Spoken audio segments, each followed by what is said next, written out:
Assalamualaikum warahmatullahi wabarakatuh. Alhamdulillah, alhamdulillahirabbil alamin. Alhamdulillahi wa kafa. Wassalatu wassalamu ala ibadihil mustafa wa ala alihi ahli sidqi wal wafa.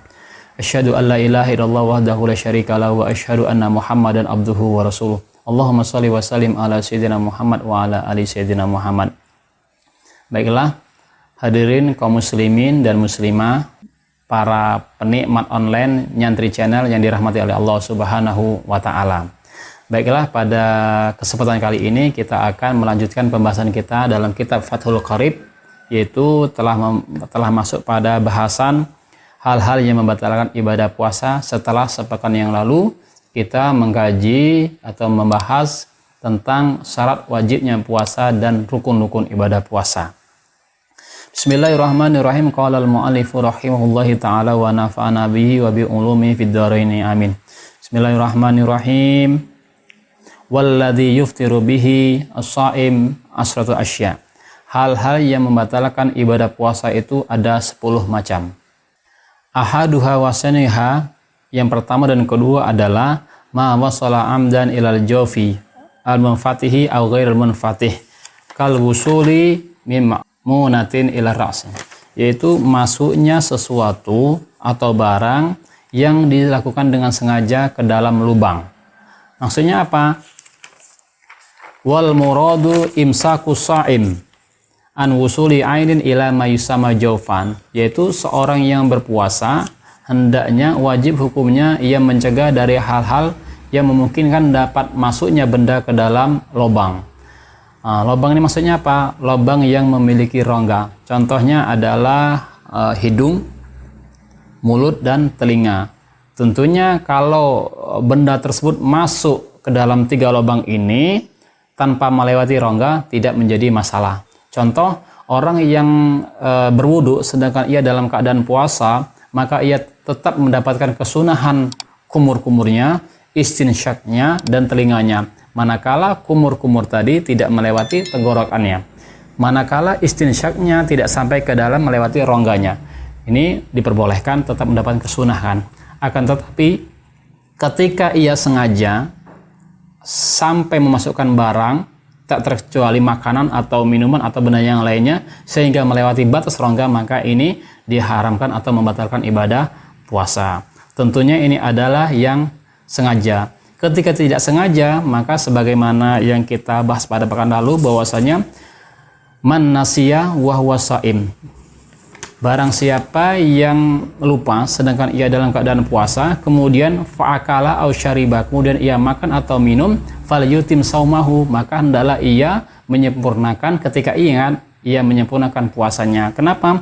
Fa innama at'amahullahu wa askahu, sesungguhnya ketika orang berpuasa dalam keadaan lupa kemudian makan dan minum, maka Allah lah yang sejatinya memberi makan dan minum. Yang ketiga adalah wassalisu al-huknatu fi ahadis sabilaini, yaitu suntik di salah satu 2 jalan tadi, itu kubul dan dubur. Wa huwa dawaun yuhqanu bihi al-marid fi kubulin aw duburin, yaitu memasukkan obat atau memasukkan sesuatu benda melalui 2 lubang tadi, yaitu kubul dan dubur. Manakala orang yang sakit kemudian divonis oleh dokter dan diharuskan obatnya harus melalui 2 lubang ini, maka tentunya dapat membatalkan ibadah puasanya. Akan tetapi di luar 5 lubang tadi, 2 kubul dan dubur, kemudian telinga, hidung, dan mulut, nah ini tidak membatalkan ibadah puasa. Contohnya ya suntik, ya tentunya bukan infus. Kalau infus ini para ulama mengatakan bahwasanya ini dapat membatalkan ibadah puasa. Karena apa? Urgensi dari infus ini adalah memberi nutrisi yang membuat seseorang yang sakit menjadi lebih kuat. Nah ini. Kemudian selanjutnya adalah yang keempat, warrabi al-qai'u amdan, yaitu muntah dengan sengaja. Fa'ilam yata'amad lam yabetul saumuhu kama sabak. Orang yang muntah sengaja, maka ini dapat membatalkan ibadah puasa.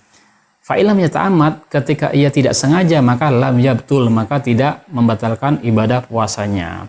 Contoh, bisa kami contohkan, orang yang melakukan muntah dengan sengaja adalah orang yang tahu dia alergi ketika mencium apel, kemudian ia paksakan karena ingin muntah tadi, maka setelah ia cium kemudian muntah, maka ini bisa dikategorikan sebagai orang yang sengaja berbuat atau memuntahkan. Ini dapat membatalkan ibadah puasa. Kemudian yang kelima adalah al-wat'u amidan, yaitu orang yang berbuat atau hubungan layaknya suami istri secara sengaja, fil farji, dalam farjinya. Fala yafturu as-shaim bil jima'i nasiyan kama sabak. Sebagaimana kita jelaskan di pertemuan sebelumnya, maka orang yang berpuasa hendaknya menghindari dari syahwatnya, yaitu seperti jima. Tapi manakala ia dilakukan tidak sengaja, maka fala yabtul, maka tidak membatalkan ibadah puasanya. Kemudian yang keenam itu al-inzal. Ma ma'na al-inzal? Wa huwa khurujul mani an mubasyaratin bila jima'in. Yaitu keluarnya mani melalui sentuhan atau gesekan kulit. Nah, bila jima'in, tanpa keluarnya mani ini tidak dilakukan dengan jima, bukan jima, tapi pergeseran kulit, bersentuhan dengan kulit. Ya. Muharraman kana ka ikhrajihi biyadihi aw ghairu muhramin ka ikhrajihi biyadi zaujatihi aw jariyatihi. Bisa dicontohkan keluarnya mani tanpa dilakukan tanpa jima, ini adalah layaknya orang yang berbuat onani. Nah, baik dengan melalui tangannya sendiri atau dengan kulit atau sentuhan istrinya sendiri atau yang lainnya.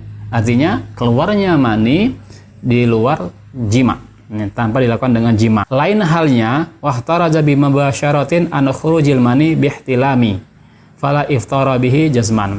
Maka dikecualikan juga ketika keluarnya mani seorang yang berpuasa tapi dalam keadaan mimpi. Nah, orang yang mimpi kemudian mengakibatkan mimpinya tadi keluarnya mani, maka ini tidak dapat menyebabkan batalnya ibadah puasa seseorang. Kemudian wasabi'u ila akhiril asyrah.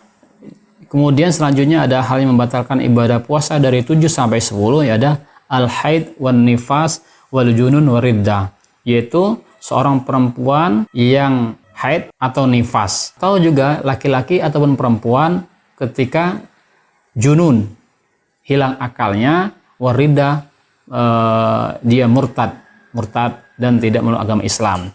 Oleh sebab itu, ketika orang yang berpuasa, di tengah-tengah puasanya, seorang perempuan tiba-tiba haid, maka batalah ibadah puasanya. Begitu juga orang, baik laki-laki maupun perempuan, ketika berpuasa, hilang akalnya, tidak sehat akalnya, gila, maka batalah ibadah puasanya. Begitu juga orang yang riddah, itu orang yang murtad, baik secara kaulinya maupun amalnya. Misalkan gini, orang yang tidak mengakui salah satu rukun Islam secara sengaja, secara lantang, atau tidak mengakui bahwasanya sholat sebagai rukun yang harus diwajibkan, ini bisa dikategorikan sebagai orang yang murtad. Maka di tengah-tengah ia puasa, maka batalah ibadah puasanya tersebut. Inilah ada 10 macam yang membuat seseorang batal ibadah puasanya. Demikian, inilah yang dapat kami sampaikan. Bertemu lagi, kita jumpa di Nyantai Channel bagian-bagian selanjutnya. Wallahul muwaffiq ila aqwamit thoriq. Assalamualaikum warahmatullahi wabarakatuh.